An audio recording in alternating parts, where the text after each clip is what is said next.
Assalamualaikum warahmatullahi wabarakatuh. Waalaikumsalam warahmatullahi wabarakatuh. Good morning, everyone. Good morning, I'm glad to see you again in our different subject, which is cross-cultural understanding.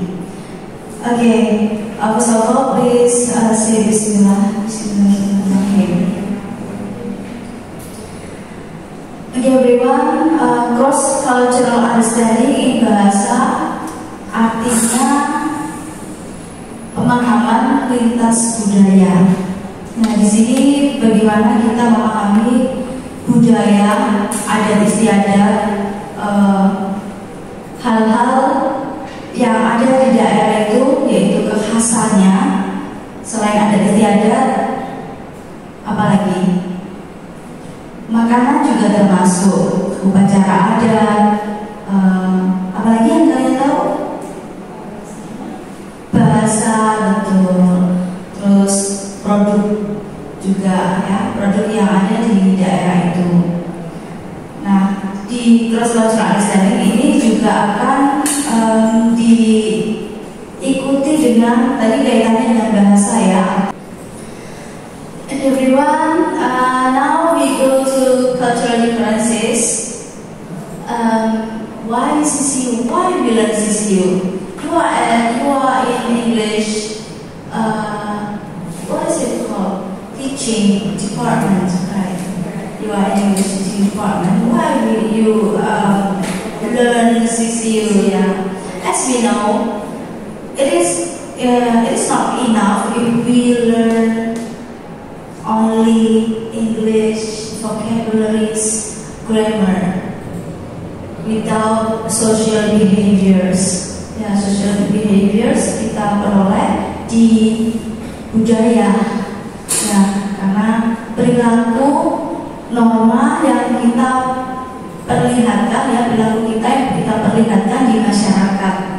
Nah, apakah itu bisa diterima oleh mereka atau tidak? Karena biasanya kalau kita belum merasakan yang namanya budaya baru, kita tidak memahami perbedaan itu secara total, ya. Nah, tapi kalau kita sudah pernah, kita akan merasakan perbedaan itu. Okay, I'm curious to know, when you have KKL, yeah, you had KKL, did you feel something different? Yeah, yes. To the society that you visit. Okay, can you tell us?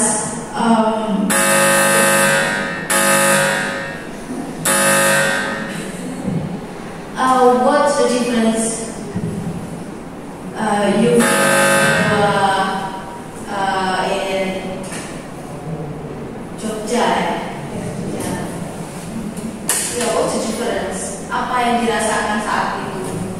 Perbedaannya di bagian apa yang saat itu nampak?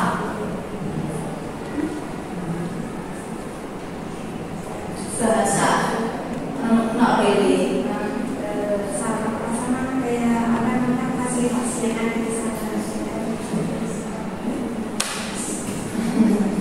The facility. Oh, the facility. Yes, facility. There is a tab. There is complete different. How to teach the student also different. Oh, yeah. Terus engage the student before the material also different. mungkin yang lainnya soal makanan mungkin atau apa?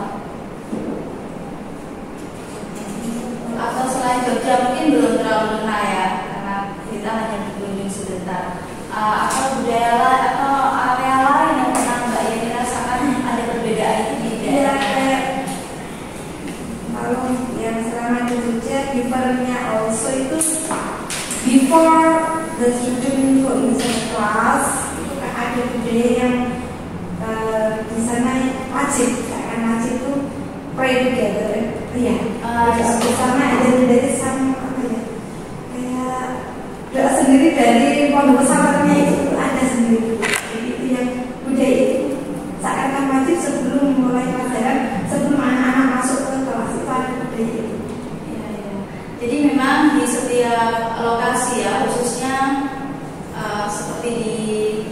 sekolah atau di universitas, mereka memiliki kebijakan sendiri. Nah, kalau kita bandingkan sama dengan family, ya kan? Walaupun kita di budaya di area yang sama di Jepara, tapi setiap dari kita itu memiliki perbedaan di ranah family values, ya, sama halnya dengan itu.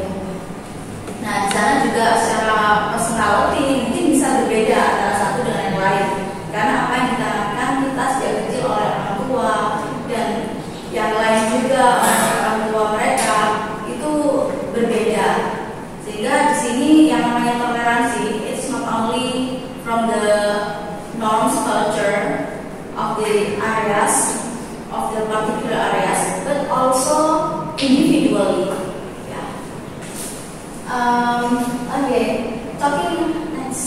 Talking about cultural differences, you can see over there, white man and black woman or black girl, right? Okay. Di mana letak perbedaan itu?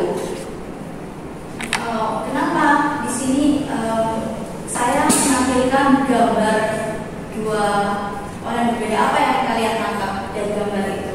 Maybe from the skin. Kalau melihat ada skin asli, yang paling menonjol dari skin kan black and white. Iya, betul. Dan juga race, ya. Jadi skin di situ adalah perbedaan ras. Ya, perbedaan ras di sini harapannya apa? From cultural differences, we understand that individuals are unique. Setiap orang itu unik, gitu. Next. Keunikan dari setiap masing-masing individu itu enggak hanya terlihat secara fisiknya, ya, tapi juga dari bahasa.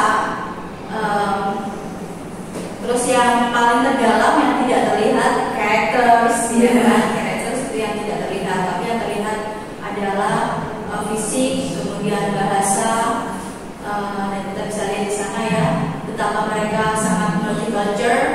Ada Jepang, how they greet people in initial meeting, then Koreans and English people, and what else?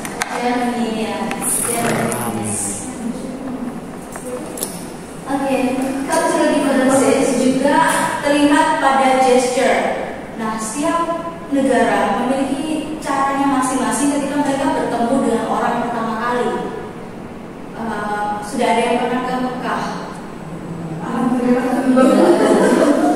Kalau orang Arab sama-sama laki-laki kalau bertemu, pernah tahu tidak? Mereka cium kening. Ya, you can check later. Mungkin saya salah. Ya, terus orang Paris, ya, Prancis, orang Prancis mereka cedika-cediki. Orang kita juga, ya, sama orang luar. Ya, terus kalau Korean bowing, ya, Japanese juga bowing. Nah, di sini kita lihat, ya, nampak seperti di conference, international conference, ya, international conference. Nah, internationally people when they meet each other in initial meeting, they shake hands. Mereka jabat tangan briefly and shortly, cepat dan singkat.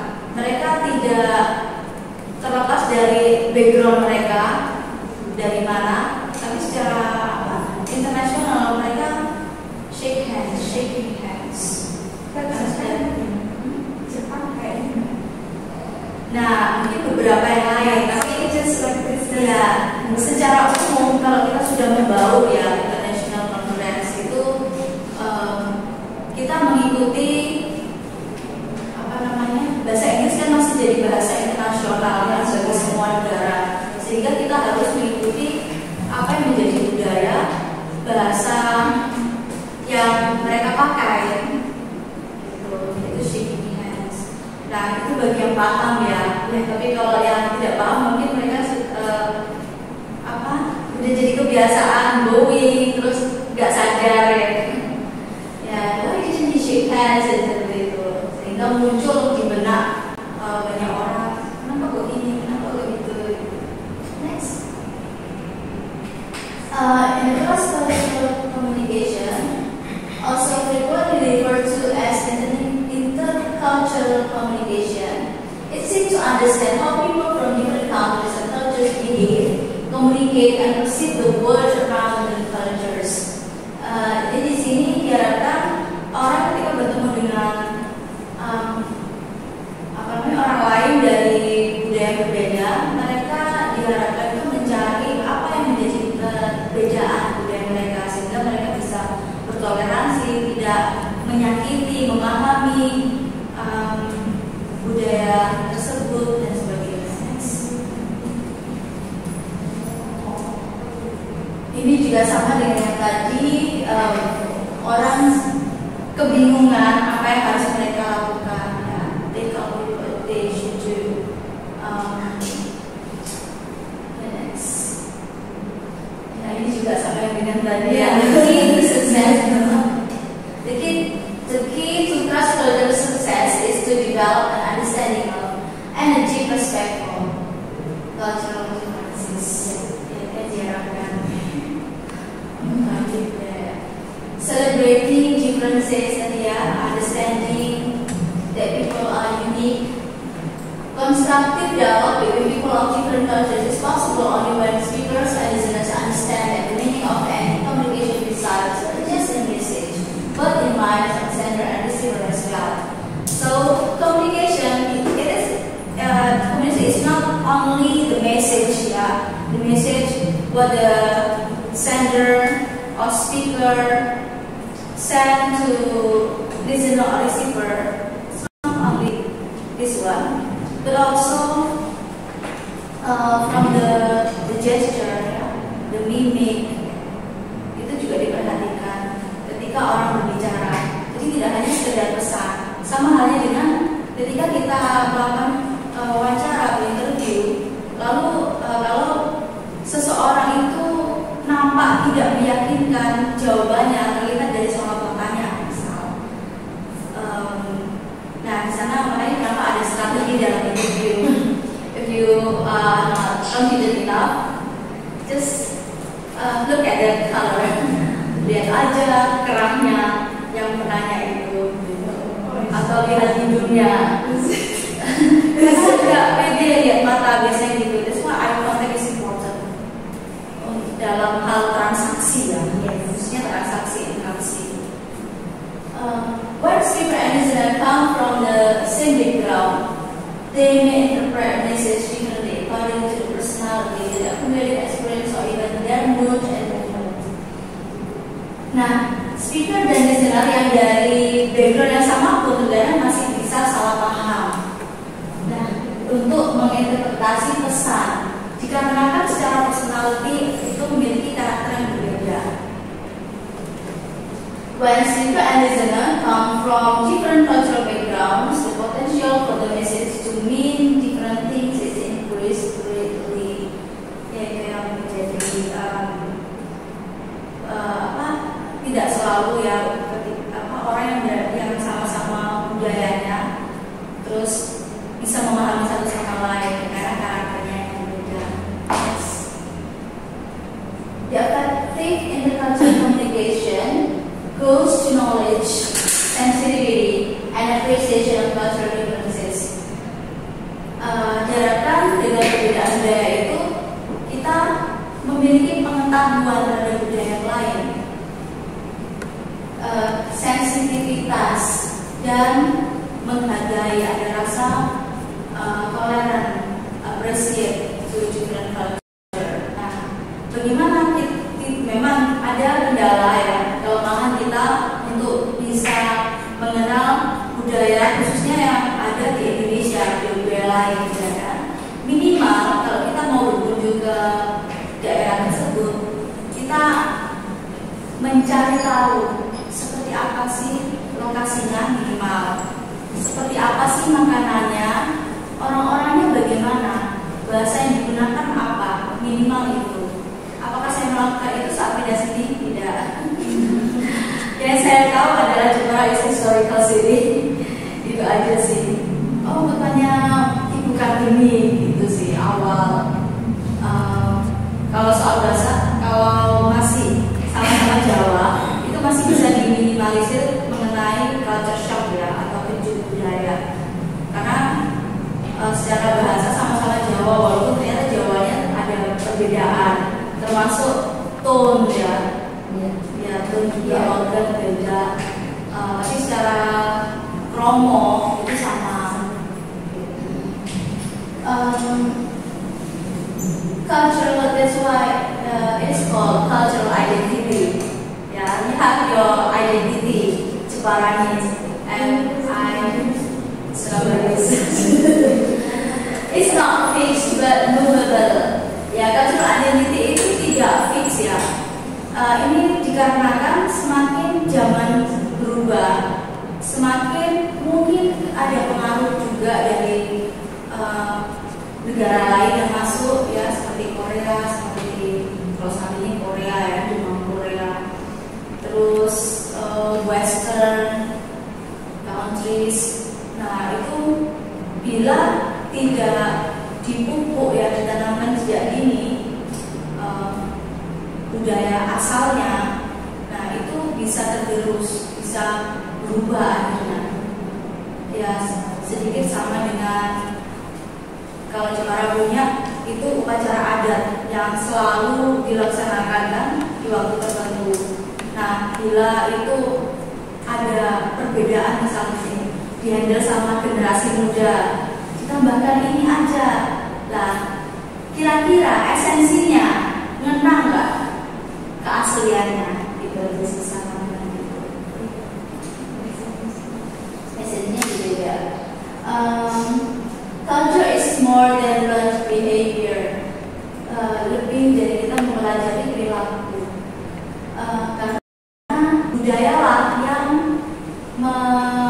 menciptakan orang berperilaku, sehingga lebih dari perilaku sendiri. It is the result of ongoing keberlanjutan dynamic events and relationships affected by the environment and by individuals in common space. Seperti maksudnya budaya yang menciptakan kita berperilaku. Bila generasi muda kena pengaruh luar negeri yang kalau positif nggak apa-apa, namun yang dikhawatirkan adalah negatif. Nah, apa yang mereka anggap itu benar, negatif itu, terus mereka akan ikuti. Lah itulah budaya bisa menciptakan perilaku seseorang. Nah, itu kalau generasi muda ya, anak-anak kita, bagaimana kita bisa mengarahkan yang namanya pendidik itu juga berlaku sebagai pembimbing di sini. Okay, that's about communication. Yang namanya kita mempelajari budaya juga tak lepas dari komunikasi ya. Apa yang saya sampaikan ada namanya disiplin ilmu itu semantics. Semantics yang terkenal adalah triangle semantics. Triangle semantics itu segitiga ya. Triangle di situ ada sign, ada interpretant, ada reference. Dan di situ apa yang saya gambarkan misalnya soal makanan ya. Kalian bilangnya bakwan, kalau saya bilangnya oke. Nah, dari sana ada wujudnya, lalu saya mengatakan ini, kalian bilang tidak, bukan itu, tapi sebenarnya esensinya sama, apa yang di pikiran kita ya maksudnya sama. Nah itulah komunikasi. Since understanding of meaning resides in people and not in the verbal or non-verbal language, messages will rarely ever be identical to sender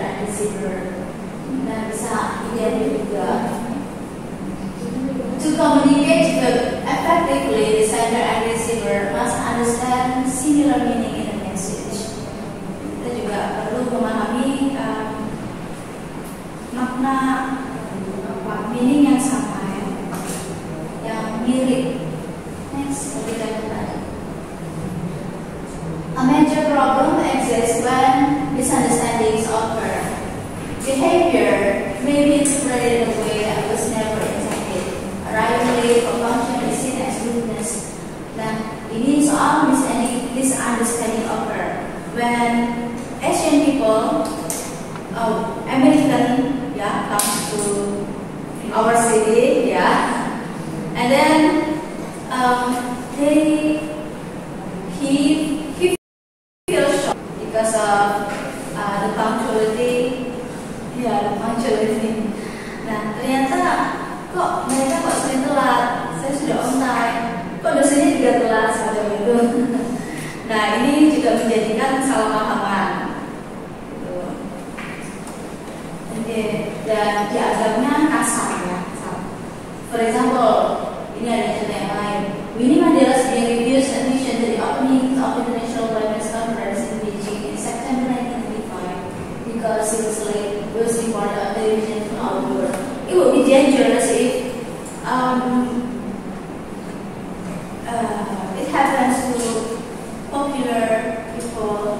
Ya, karena orang yang terkenal pasti akan disorot. Nah, itu tersorot bahwa dia datang terlambat. Nah, lalu ada contoh yang lain. The European is close prisoner.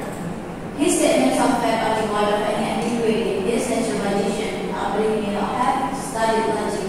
He is by nature skeptical and advisable before he can accept the truth of any proposition. His strange intelligence was like a piece of mechanism. Nah, dari situ titiknya mechanism. Orang Eropa itu orang yang sangat close listener, sangat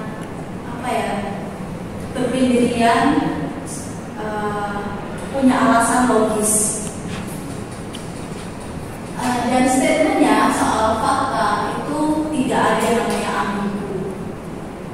Kalau A ya A, tidak ada yang A atau B semacam itu, tidak ada yang ambigu. Terkesan berimbang. He is natural logician. Dan secara natural mereka logician, logik atau logik itu what is logik? Logis ya, masuk akal. Nah, padahal mereka tidak belajar disiplin ilmu tentang logik kayak gitu. Nah, sehingga secara natural dia perlu bukti. Jadi untuk mendapatkan kemasuk akalan atau alasan yang bisa diterima, itu mereka harus punya buktinya apa. Nah, kalau sudah bisa terima, itu baru dia menerimanya sebagai kebenaran. Accept the truth of any proposition. Proposition itu what you have in mind. It is called proposition. This strange intelligence works like piece of mechanism. Ini seperti mekanisme sih. Mekanisme yang menjadi kebiasaan mereka. The mind of the Oriental, on the other hand, sementara orang Oriental kayak kita dianggapnya kita itu masuk Oriental ya. Like this picturesque streets is immediately wanting in symmetry. This reasoning is of the most short nature, sehingga terkesan stereotip. Bagi orang kita terlalu detail, terlalu kaku. Nah, itu sehingga kita menganggapnya itu stereotip. Ya, stereotip itu begini, menganggap bahwa apa yang mereka lakukan itu biasanya sifatnya negatif, dan kita percayai bahwa semuanya seperti itu. Jadi orang Oriental menganggapnya terkesan kaku, terlalu kaku gitu, nggak bisa luas. Nah, ini stereotip, padahal mungkin bisa tidak semuanya, bisa ada satu yang dua yang tidak mungkin soal benar ya. Oke, everyone. What we have in cultural differences is we have to understand what the uniqueness of people we meet, and then by understanding the uniqueness, it is not only the unique of culture, the unique of race, but also the others. So in this part we have to tolerate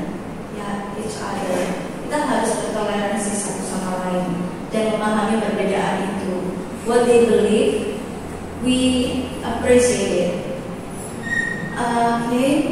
I think that's all for today. And untuk minggu depan kita akan mempelajari di materi yang berbeda. Assalamualaikum warahmatullahi wabarakatuh. Waalaikumsalam warahmatullahi wabarakatuh.